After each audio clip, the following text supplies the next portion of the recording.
Good morning, everybody. Welcome to today's devotion for November 8th. Today's devotion is titled God's Timing. The Bible reading is from Genesis chapter 8, verses 1 to 5 and verses 13 to 18. But God remembered Noah and all the wild animals and livestock with him in the boat. He sent a wind to blow across the earth, and the flood waters began to recede. The underground waters stopped flowing, and the torrential rains from the sky were stopped. So the floodwaters gradually receded from the earth.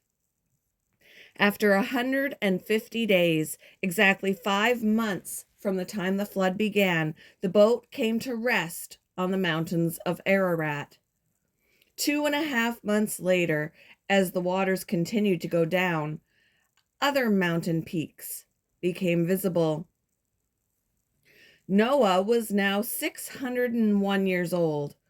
On the first day of the new year, 10.5 months after the flood began, the flood waters had almost dried up from the earth. Noah lifted back the covering of the boat and saw that the surface of the ground was drying. 2 more months went by, and at last the earth was dry.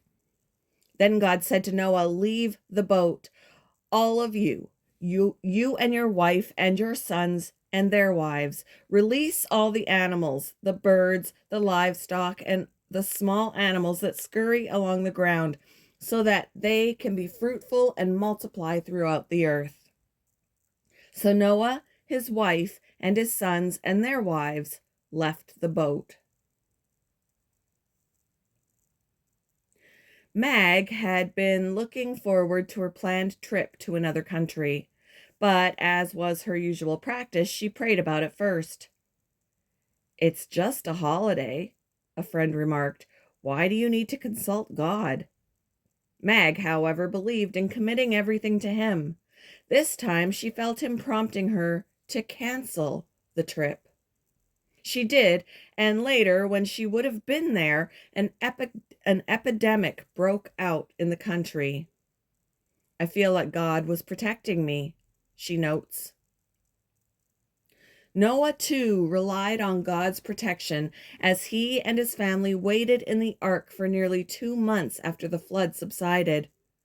After being cooped up for more than 10 months, he must have been eager to get out.